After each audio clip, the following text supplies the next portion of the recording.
Alors, quelques mots de présentation avant de lui laisser la parole. Donc, le frère Ariel est moine français depuis 23 ans. Il est rattaché au patriarcat latin de Jérusalem, moine ermite, qui a beaucoup fait le séjour dans des monastères orientaux et qui est très en lien donc, avec l'église locale en Terre Sainte. Et actuellement, il est en train de rédiger une thèse de doctorat sur l'origine du monachisme dans le désert de Jérusalem. Donc c'est un personnage tout indiqué pour nous parler du combat spirituel à l'école des Pères du désert. Et donc on peut peut-être prier notre Père pour que le Seigneur vous inspire. Notre Père qui es aux cieux. Que ton nom soit sanctifié, que ton règne vienne, que ta volonté soit faite sur la terre comme au ciel. Donne-nous aujourd'hui notre pain de ce jour. Pardonne-nous nos offenses, comme nous pardonnons aussi à ceux qui nous ont offensés. Ne soumets pas notre en tentation, mais délivre-nous du mal. Car c'est à toi qu'appartiennent la puissance et la gloire pour les siècles des siècles.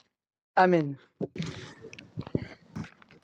On va commencer par réécouter une lecture qu'on a lue ce matin. Est-ce que vous avez mal au crâne à cause du soleil? Non. Est-ce que vous avez envie de pioncer parce que vous avez beaucoup mangé? Oui. Bon, ben, on va prier pour que vous soyez présents. Apocalypse 12. Un signe grandiose apparu au ciel. Une femme. Le soleil l'enveloppe. La lune est sous ses pieds. 12 étoiles couronnent sa tête. Elle est enceinte. Elle crie dans les douleurs et le travail de l'enfantement. Puis un second signe apparut. Un énorme dragon, rouge, feu. 7 têtes, 10 cornes, chaque tête surmontée d'un diadème. Sa queue balaie le tiers des étoiles du ciel et les précipite sur la terre. En arrêt devant la femme en travail, le dragon s'apprête à dévorer son enfant, aussitôt né. Or, la femme mit au monde un enfant mâle, celui qui doit mener toutes les nations avec un cep de fer. Et son enfant fut enlevé jusqu'auprès de Dieu et de son trône, tandis que la femme s'enfuyait au désert, où Dieu lui avait ménagé un refuge, pour qu'elle y soit nourrie 1260 jours. Alors, il eut une bataille dans le ciel. Michel et ses anges combattirent le dragon. Et le dragon riposta avec ses anges, mais ils eurent le dessous et furent chassés du ciel. Et on le jeta donc, l'énorme dragon, l'antique serpent, le diable, Satan, comme on l'appelle, le séducteur du monde entier. On le jeta sur la terre et les anges furent jetés avec lui. Je fais un petit saut. Alors, furieux contre la femme, le dragon s'en alla guerroyer contre le reste de ses enfants, ceux qui gardent les commandements de Dieu et possèdent le témoignage de Jésus-Christ. Amen. Ça veut dire qu'il y a un dragon qui veut nous croquer. Non mais, c'est pas une blague, hein. Vous savez que c'est un livre reconnu par toutes les églises d'Orient et d'Occident. Si tu veux suivre, si tu veux garder les commandements du Christ, tu sais que le dragon va venir te croquer. Et parfois on oublie ça. Et on pense qu'on va être avec Jésus, ça va être super sympa. Ouais, sourire, sourire, sourire. Et attention, je dis pas qu'il n'y a pas ça aussi. Alors, j'ai une question. Combien de fois dans la Bible on a Saint Michel de manière concrète, claire? Ceux qui ont lu le petit livre là, le savent. Combien de fois le nom Saint Michel est marqué dans la Bible? Personne ne sait? Yallah, yallah.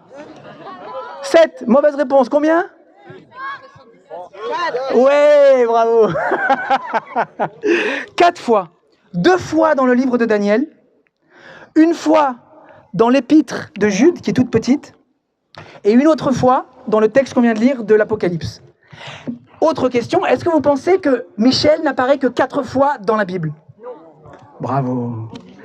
Eh bien, je vais vous dire quelque chose. Les pères de l'Église, qui sont nos pères dans la foi, en Orient et en Occident, ont fait un grand parcours de toute la Bible et ils ont montré à chaque fois où Michel est là. Alors, il n'y a pas marqué son nom. La première fois, qui a une idée de la première fois où Michel apparaît, à quel moment c'est? La Genèse, ouais, où? Où? Ya Allah! Bravo! Et exactement. La première fois que ça apparaît, c'est quand Adam se fait chasser du paradis avec Ève, toute l'histoire du péché. Mais c'est important. On ne peut pas comprendre le combat spirituel si on ne voit pas où est l'origine dans l'histoire du salut et où est l'origine en moi.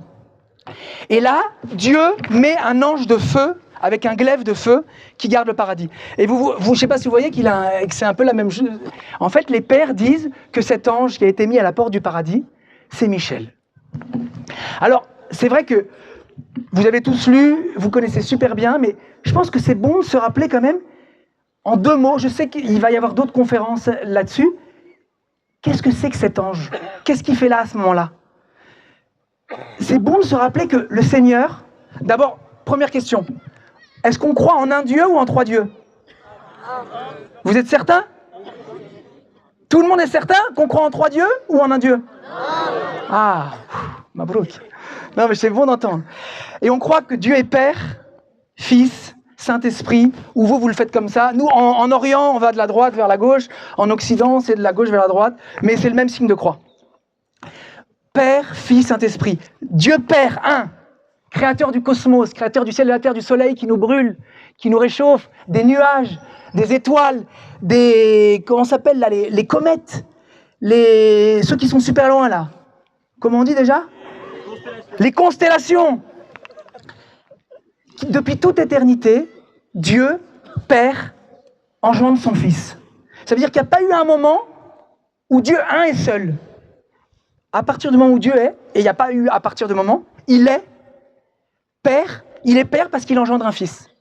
Et il passe son éternité, il passe son sans commencement ni fin à engendrer un Fils. Il lui donne tout ce qu'il est, sa joie, sa paix, son amour, sa douceur, sa gloire, sa bonté, sa beauté, tous ses attributs. Et il y a des théologiens parmi vous là qui feront bien mieux que moi. Et qu'est-ce que fait le Fils depuis toute éternité? Il reçoit la gloire du Père, il reçoit sa bonté, sa paix, sa lumière. Dieu est lumière d'amour au-delà de tout. Et ce don d'amour du Père au Fils et du Fils au Père, ça part en tornade, quoi. Si on peut dire ça comme ça, c'est pas très théologique. Eh bien, c'est la puissance du Saint-Esprit qui est, dans la tradition latine, ce lien d'amour entre le Père et le Fils. Et c'est une vie où il n'y a que de la lumière. Il n'y a que de l'amour. Il n'y a que de la paix, il n'y a que de la joie. Et la folie de Dieu, c'est que il décide, dans son éternité, de faire partager à des milliards de petites créatures humaines, dont on fait partie, de vivre de la même vie dont il vit. C'est-à-dire une vie de joie, de lumière, de paix, de plénitude, tout ce qu'on peut, tout ce que Dieu est. Et pour ça, il va commencer à créer. Et qu'est-ce qu'il va créer en premier? Les anges.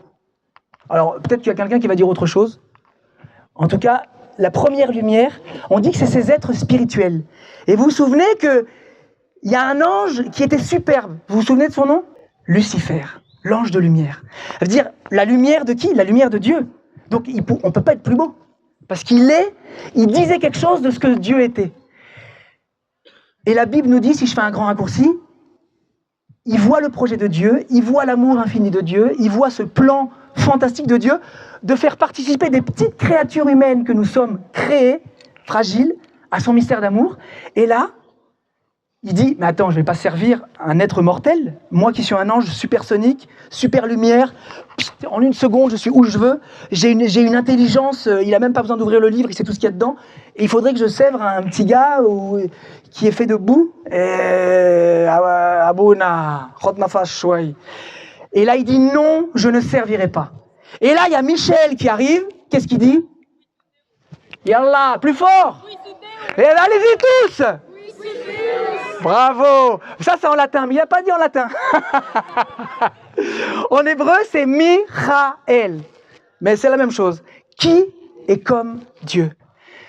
Tu veux te faire comme Dieu, mais qui est comme Dieu? Il n'y a personne comme Dieu. Parce que seul Dieu est Dieu.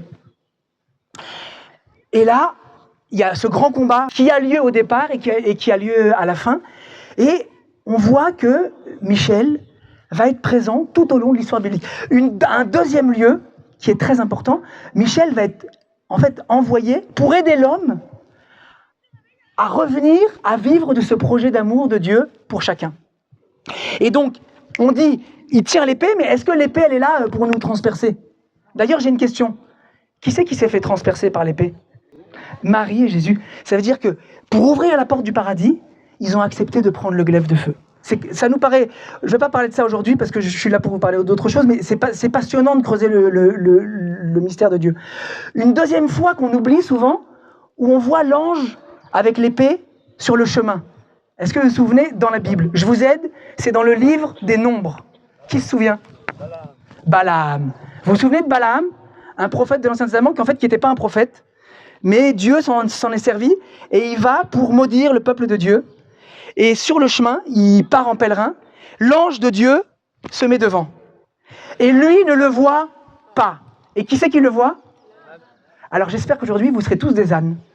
Parce qu'en fait, la seule personne qui a vu l'ange de Dieu, c'est l'âne de Balaam qui s'est retourné, qui a fait des cabrioles. C'est passionnant, hein. C'est-à-dire que tu veux voir l'ange de Dieu?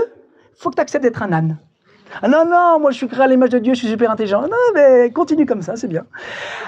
Alors, on pourrait prendre toute la Bible, et c'est passionnant hein, de voir comment Michel est là pour aider. Dans l'Évangile, à quel moment on voit Michel? Selon les pères, à Gethsémani. Et la même chose quand il est au désert. Vous vous souvenez que quand Jésus est au désert, en Marc, les anges le servaient. Ben c'était Michel et Gabriel, selon la tradition. Et je trouve que ça devient passionnant. Et à la fin des temps, on l'a lu, vous savez, souvent il est représenté avec une balance. Pourquoi? Parce qu'en fait, dans l'épître des Thessaloniciens, il dit « L'ange, l'archange, sonnera la trompette finale ». Ça veut dire que cet archange, selon la tradition, qui sonne la trompette, c'est notre bon ami Michel. Alors, c'est bon de se remettre que les anges font partie de la Bible, Michel en fait partie pleinement, et qui nous introduit dans une grande bataille, une bataille terrible.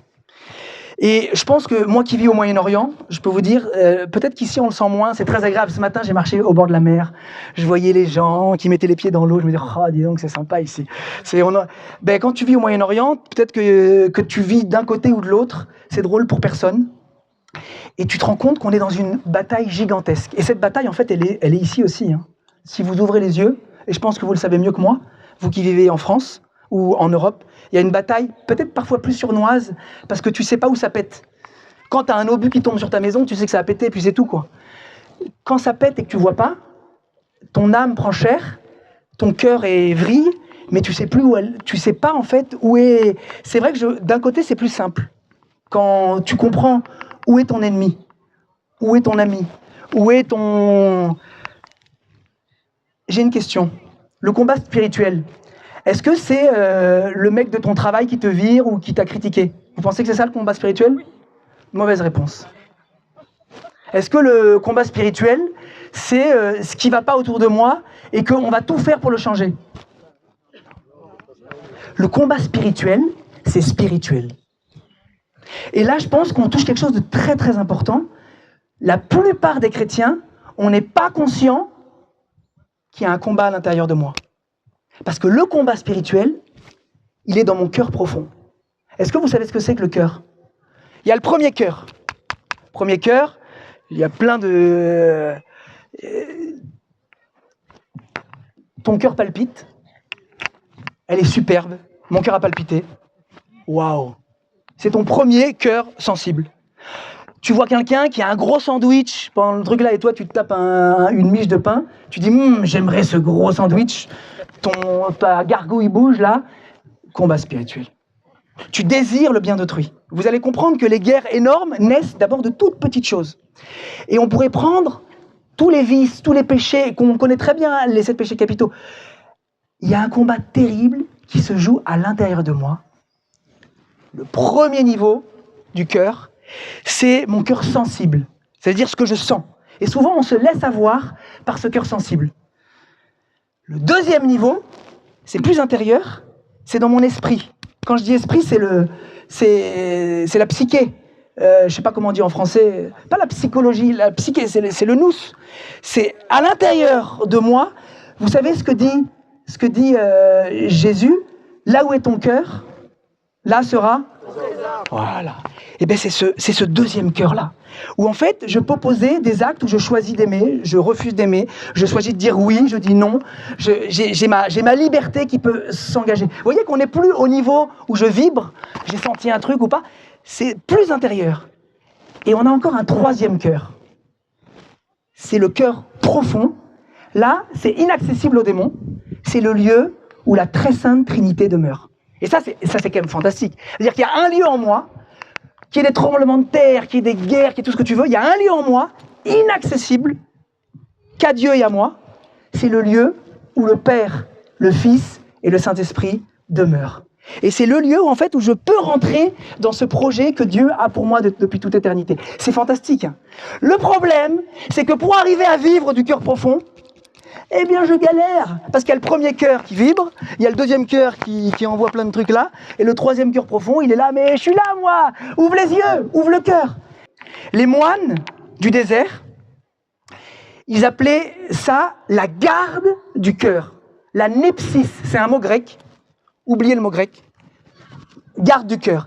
Ça veut dire que je suis conscient que j'ai un lieu hyper précieux, j'ai un trésor en moi, et qu'il y en a un qui vient me le chourer. Vous avez vu à Saint-Malo, pour protéger les trésors, qu'est-ce qu'ils ont fait? T'as vu la taille des remparts? Hyper puissant, quoi. Ils ont rajouté des canons, ils ont mis plein de choses. Est-ce que je suis conscient que dans cette guerre qui est en moi, eh bien, il y a des choix à prendre? D'abord, j'ai une question, est-ce que tout le monde se rend compte qu'il y a une guerre en lui? Levez la main ceux qui se rendent compte qu'ils ont une guerre en eux. Ah, mais il y en a plein. Alors, question. Les pères parlent de 8 vices. Vous allez me dire, mais Abiel, tu nous bardes avec ça, nous, on est chrétiens, on pense plus à ça, ces trucs. En fait, si on ne sait pas avec quoi le diable m'attaque, avec quoi le monde m'attaque, avec quoi mon propre moi, je me fais attaquer par moi-même, eh bien, en fait, je ne sais pas comment répondre. Et donc, c'est important de demander le discernement des esprits. Qu'est-ce que j'ai dit? Le discernement. Il y a des bons esprits, il y a des mauvais esprits, il y a des bonnes pensées, il y a des mauvaises pensées. Et si tout est bien, mais non, il y a une bonne couleur, ça va. J'ouvre tout, et après je m'étonne que je suis sous l'eau, que j'ai des angoisses, que j'ai des peurs, que la nuit je me réveille, que j'ai besoin de boire un coup pour aller mieux, que je fume tout ce que vous voulez. Ben, parce qu'en fait, il y a un endroit où j'ai pas pris le bon choix, j'ai pas vu qu'il y avait un combat, et il y a une épée. On relira tout à l'heure, il faut une épée, il faut un glaive, il faut un casque, il faut une ceinture. Il faut toute une armure, et sinon tu te fais éclater en 2 minutes, et après tu dis « mais Jésus m'aime, moi aussi je l'aime. » Tu t'es fait bouffer, mon chéri. C'est fini. Mais on me l'avait pas dit, on m'a dit qu'on sourit, et ça suffit. Eh ben non, ça suffit pas. Non, mais c'est passionnant. Parce qu'en fait, c'est le lieu où enfin je vais pouvoir être ce que je suis. C'est-à-dire être du feu. Je suis appelé, chacun de nous, chacun de vous, et si vous êtes ici aujourd'hui, pardon, je fais une parenthèse, chacun de vous là, si vous êtes aujourd'hui dans ce champ, je ne sais pas comment s'appelle ce champ, entre le Mont Saint-Michel et Saint-Malo, c'est que vous avez été élu par Dieu pour faire cette marche. Mais ce n'est pas une blague, ce que je dis, c'est pas oui, on dit ça à toutes les marches. Réellement, Dieu veut te parler durant cette marche et faire une aventure nouvelle avec toi. C'est-à-dire accomplir ce pourquoi tu es fait, devenir du feu. Je suis appelé à devenir du feu. Dieu est feu. Vous savez, dans le buisson d'Ardent, Dieu est feu. Je suis à l'intérieur de moi appelé à devenir feu. Mais quel feu? Mes 3 ennemis, je les ai dit. Le diable, le monde et moi. Est-ce que je vois que parfois je suis attaqué par le diable? Je ne vais pas rentrer là-dedans, mais je trouve que c'est important. Est-ce que, oui, je crois que, oui, il y a un être spirituel mauvais, foncièrement, qui veut ma perte.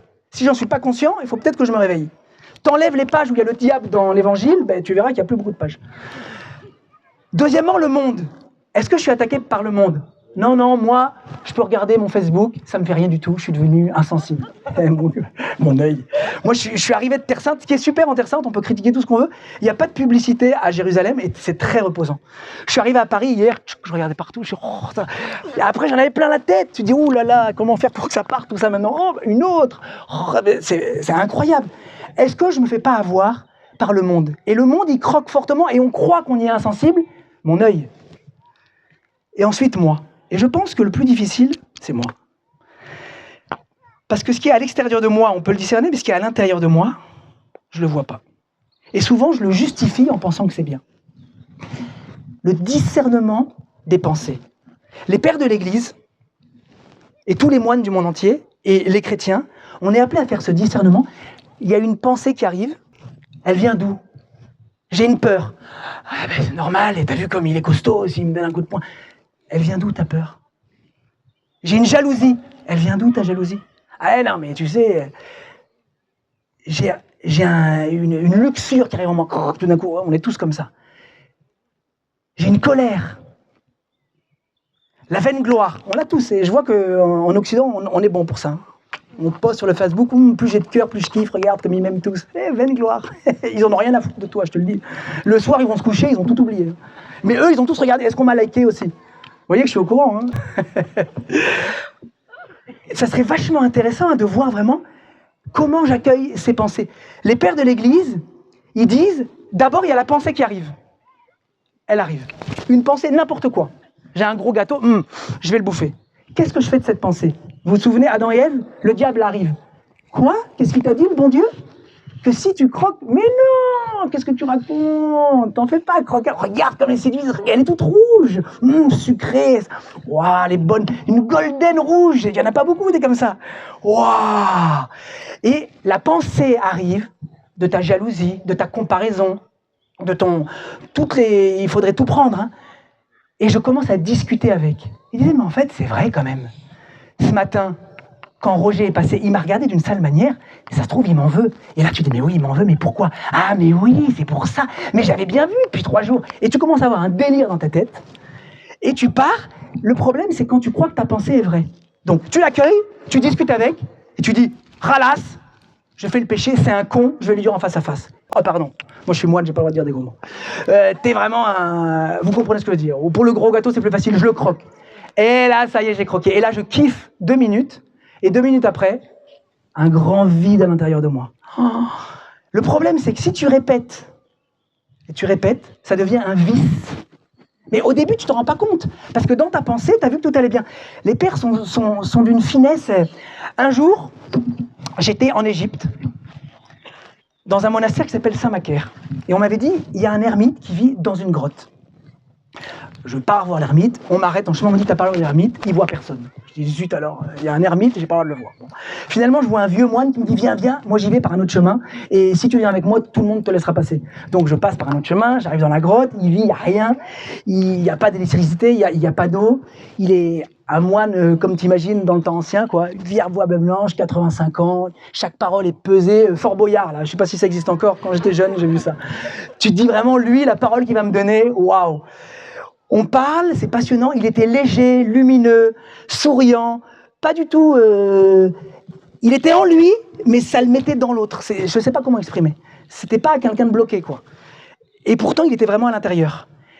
Et puis, moi, je commence à lui dire toutes mes angoisses. On a tous nos trucs, on a nos questions, ça répond pas. Pourquoi ça, dans ma communauté, ça va pas? Mon voisin, mon prieur... Oh. Et tout d'un coup, il me dit, Abouna Abiel. Je dis, vous savez ce que ça veut dire, Abouna? Ça veut dire مبروك عليكم تحكم عربي كمان كويس تحكي عربي انت يا لبنان يا حبيبي قلبي احلى وسهلا عليك لبنان ما في زيك. Ce bon père Mina commence à me dire Abiel, vous allez voir les pères du désert, hein, c'est pas comme chez nous. Hein. Il me dit, est-ce que tu aimes les chats? J'ai dit zut, là il fait un délire, le vieux moine. Il est trop resté au fond du désert. Il me dit, est-ce que tu aimes les chats? Moi, les chats, pardon, il y en a sûrement qui... Ouais, j'ai pas et je suis pas un... Bon, bref. Oui, Abouna, j'aime les chats, j'aime beaucoup les chats. Il me regarde, il me dit, qu'est-ce qu'ils font les chats? Alors je lui dis, les chats, ils font... ils boivent du lait. Non, qu'est-ce qu'ils font comme bruit? Je dis, ben ils font miaou, miaou. Il me dit, mais non, mais pas du tout. Comment ils font vraiment? Montre-moi. Alors je fais miaou, miaou. Je me dis, vraiment, il me prend vraiment pour un tordu. Et moi, je faisais ça, je me disais, il faut quand même que je montre que j'ai confiance au Père du désert. Bon, et là, au bout de 3 minutes, il me dit, tu comprends rien. Nous, en Égypte, c'était en Égypte, les chats, ils parlent anglais. Et ils font quoi? Non, non. Je dis, ah ouais, les chats français, c'est un peu différent. Nous, ils font miaou, miaou, ils font non, non. Très bien. Il me dit, est-ce que tu comprends? Je dis, je comprends rien, Bouna. Mais essaye de comprendre, rentre dans ton cœur. Je dis, mais vraiment, là, je suis désolé, moi, mon cœur, j'y arrive pas, là. Non. Et il fait le chat pendant 3 minutes. Non, non, non. Alors là, au bout de 3 minutes, je lui dis, Sayedna, Abouna, je comprends pas. Il me dit, mais c'est de l'anglais, nos chats sont intelligents. Non. Ils te disent la parole de la première épître de Saint Jean, chapitre 3, versets 2 et 3. Maintenant, no, no, moi, mon no anglais, je ne le connais pas très bien. Now, now, you are son of God. Maintenant, maintenant, tu es fils de Dieu. Il me dit, toutes tes pensées, Abiel, stop. Maintenant, si tu choisis de dire oui, tu es pleinement fils de Dieu. Ça veut dire que la plénitude des dons de l'Esprit t'ont été donnés au baptême, la plénitude de la vie des 3 personnes divines vit en toi. Arrête de faire ton délire. Il m'a dit, Abiel, vis ce no à chaque instant. Dès que tu commences à repartir, no, no, no, no, no, no. Écoute les chats. Alors moi, je vous invite, si vous marchez et que vous voyez un chat, écoutez-le. Et là, vous verrez que souvent, vous êtes très loin du lieu où Dieu demeure. Écoutez les chats. Le vieil homme, il prend du temps pour mourir. Tu sais, il y en a qui disent, ouais, moi ça y est, je crois en Jésus, maintenant je suis plus que de la vie nouvelle. Je dis, bah, t'as de la chance, moi ça fait 25 ans, je galère encore, j'arrive. Il y a des jours sans, il y a des jours avec, alors la grâce est là. Et... il y avait un jeune moine qui allait voir son père spirituel. Et son père spirituel va voir, il dit, bon, est-ce que tu es guéri Est-ce que... Non, il lui a pas dit ça, je vous demande pardon. L'autre lui disait lui-même, en fait, moi ça y est, j'ai été libéré, j'ai plus de moi. Je dis, ben bravo. Je dis, écoute, est-ce que tu peux aller au tombeau qui sont là-bas, à 2 km, et tu vas aller voir les morts qui sont dans les tombes, et tu vas te mettre à les louer. Et tu me reviens, tu me dis ce qui s'est passé. Alors il part, il fait 2 km, le petit moine, il arrive au tombeau, et il se met à dire aux morts, morts, vous êtes incroyables, vous êtes beaux, vous êtes généreux, Dieu vous aime à la folie. Et il leur parle pendant 10 minutes des belles qualités de beaux morts, quoi. Et au bout de 10 minutes, il se tait, il écoute. Rien, grand silence. Il revient voir son père spirituel, il dit alors, tu leur as dit? Oui. Qu'est-ce qu'ils t'ont dit? Ils m'ont rien dit. Très bien. Reviens demain. Le lendemain, il revient. Il dit, bon, maintenant tu retournes là-bas, maintenant tu vas les insulter. Alors il repart, très bien, il les insulte pendant 10 minutes. Bande de vieux chameaux pourris, la gueule que vous avez, vous êtes exclus du paradis. Il a tout. C'était, je ne vais pas vous dire parce que c'était un cauchemar, quoi, le truc. Il se tait, grand silence. Il revient, il dit à son père spirituel, ils m'ont rien répondu encore. Il lui dit, fais de même et tu vivras. Qu'on te calomnie ou qu'on te loue, tais-toi. Ça, c'est les secrets des pères du désert. Le Seigneur nous donne des armes pour ce combat. Et ces armes, j'aimerais vous en donner quelques-unes. J'aurais voulu vous relire Éphésiens 6, vous vous souvenez, hein, toutes les armes du combat spirituel, mais vous pourrez le relire tout seul. Je pense qu'il y a des armes qu'on a partagées un petit peu là, qui sont claires. Ce combat contre mes pensées, de changer mes pensées négatives contre des pensées positives. Vous savez, dans la vie, j'avais rencontré un moine qui disait, tu as 2 choix. Soit tu es une abeille, soit tu es une mouche. Si la mouche, elle vient là, je vous promets, elle va dans le trou, elle cherche les bouses, elle va dans les boîtes de conserve pourries, elle met son nez dedans, elle revient, elle s'éclate dans les bois. Là, j'ai vu qu'il y en a plein qui est dans les bois, elle va s'éclater là-bas. L'abeille, qu'est-ce qu'elle fait? Elle va de fleur en fleur. Dans ma vie, en fait, j'ai 2 choix pour être heureux. Soit je suis une mouche, je suis toujours en train de dégrotter ce qui va pas. Et bravo, hein, tu vas répandre ta merde partout. C'est même pas la tienne en plus, tu répands celle des autres et la tienne.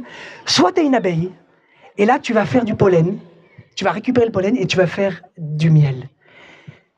Le Seigneur, chez les pères, nous donne un autre secret. Le signe de croix.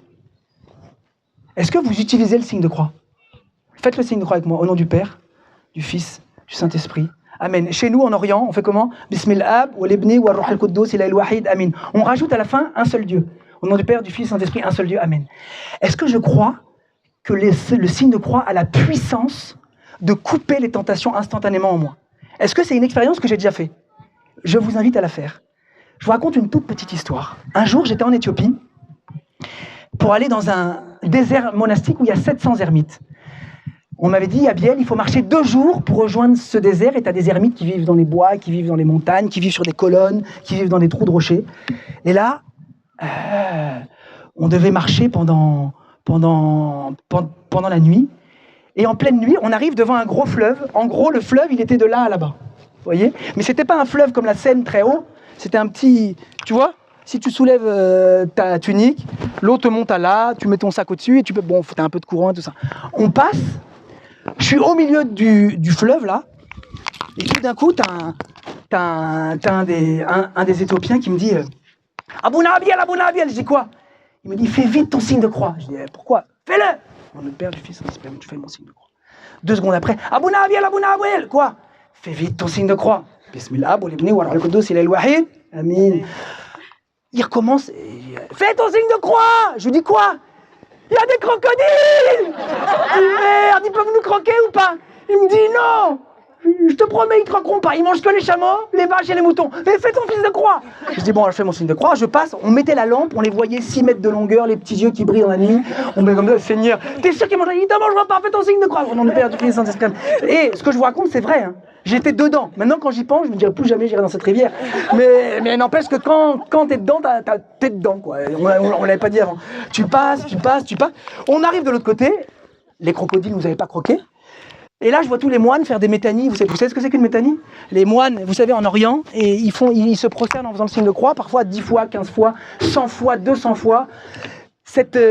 Pendant le carême, parfois, ils font 1000 métanies pendant toute la nuit. Et même le peuple. Tu vois des enfants qui viennent, qui se prosternent devant la croix. C'est incroyable. Et là, ils se prosternent, gloire à Dieu, gloire à Dieu. Au bout de 10 minutes de gloire à Dieu, je dis, mais tu m'as dit gloire à Dieu, mais pourquoi? Il nous a sauvés. Je dis, et tu m'as dit qu'il mangeait que les chameaux, les moutons et les vaches. Il me dit, oui, parfois, il croque les moines aussi. Alors, est-ce que j'utilise le signe de croix vraiment comme une arme puissante? On est pèlerin. Il y a une dernière arme que j'aimerais vous dire. Il y a la parole de Dieu, mais ça, vous connaissez l'Eucharistie, la confession. D'ailleurs, hein, je vous encourage tous, il y a de la chance d'avoir plein de prêtres. Est-ce que je vais prendre le temps, pendant mon pèlerinage, pour rentrer à l'intérieur et vraiment aller déposer toutes mes mouches au pied du prêtre pour que ça devienne des vraies abeilles, pour que le sang du Christ soit vivificateur en moi? Un dernier secret spirituel que j'aimerais vous dire, c'est la prière du nom de Jésus. Est-ce que vous avez déjà entendu parler de ça? En Occident, on connaît très bien le chapelet. Alors, ce qui est super avec ce chapelet, tu peux faire les deux. Je vous salue Marie, je vous salue Marie, et ce qui est incroyable. Hein. En Orient, ça s'appelle la prière monologique, la prière du nom. C'est-à-dire, vous savez, en Orient, une parole a un poids. Quand on te donne un nom, c'est pas oh, elle est jolie, je vais l'appeler Fleurette. Non. Ton nom, c'est ton secret. Abraham, il s'appelait Abraham, Dieu lui a donné un nouveau secret. Ton secret, c'est Abraham. Fils, père de quoi? D'une multitude. Boutros, il s'appelait comment? Simon, celui qui écoute. Il lui a dit, maintenant Simon, t'écoutes pas assez, je vais faire de toi un caillou, tu t'appelleras Képhas. Sur cette pierre, je bâtirai mon église. Et on pourrait prendre toute la Bible. Jésus, son nom, Yeshua, Dieu sauve. Le nom de Jésus, en fait, c'est sa présence même. Ça veut dire que les moines, et vous lirez le petit livre, il est super, hein, les moines, et pas seulement les moines, hein, et le peuple, et les croyants, quand on voit tous les miracles dans le Nouveau Testament, en ce moment, on est en train de lire dans l'église latine, pendant le temps pascal, on voit tous les actes des apôtres. Et on voit comme le nom de Jésus avait une puissance incroyable. Ce nom de Jésus, il y en a qui le murmurent jour et nuit, sans s'arrêter. Kyrie Jesu Christe eleison, Kyrie Jesu Christe eleison. Et en fait, si je laisse le nom de Jésus descendre en moi, transformer mon cœur, si je le murmure et je le répète, il fait un travail de feu que seul lui peut faire. Et ce que je vous invite vraiment aujourd'hui, quand on va marcher, C'est bien, il y a des moments où on chante, amen, c'est super. Mais il y a un moment, s'il vous plaît, taisez-vous. Je vous en supplie, taisez-vous, marchez en silence, respectez le silence de l'autre qui voudrait peut-être faire cette expérience du désert et murmurez amoureusement à l'intérieur de votre cœur, ou peut-être à mi-voix, Seigneur Jésus-Christ. Laissez son nom être une douce caresse dans votre cœur. Moi, j'ai rencontré des moines, vraiment, où j'ai eu la chance de dormir dans leur cellule, des vieux moines de 100 ans, où je voyais que même la nuit, quand ils dormaient, le nom de Jésus continuait à être murmuré, inlassablement. Mais je vous promets que tu te réveilles le matin, c'est pas le même. Alors, ce nom de Jésus, prenez ce choix. Pour finir, dernière chose, c'est fini. Celui qui a gagné la victoire, qui c'est? C'est Jésus-Christ. C'est-à-dire que nous, on combat, mais en fait, il a déjà tout fait pour nous. Seigneur Jésus, je crois que tu as gagné la victoire. En fait, c'est déjà gagné. Il a éclaté la tête du démon à la croix, mais c'est pas une blague. Il est mort, il est jusqu'au tombeau, il est allé au fond de l'enfer, il est remonté, il est allé au ciel et il nous a envoyé l'Esprit Saint. Seigneur, quand j'ai des doutes, j'appelle l'Esprit Saint. Seigneur, envoie-moi ton Esprit Saint. Donne-moi de croire que la victoire est déjà gagnée. Donne-moi de croire que la victoire, c'est toi qui l'as accomplie. Et ce que tu as accompli sur la croix il y a 2000 ans, tu l'accomplis en moi maintenant. Alors, je vous ai ramené un cadeau. En fait, je suis venu avec rien, mais j'ai demandé à des chrétiens de Bethléem de faire 1000 croix, chacun de vous. C'est un cadeau, fabriqué par les chrétiens exactement d'un petit village qui s'appelle Bat Sahour, le village des bergers, pour que dans le combat spirituel, vous l'ayez aussi, elle est petite, vous êtes à Paris dans le métro, tu bénis les gens, ils ne le voient même pas, c'est génial.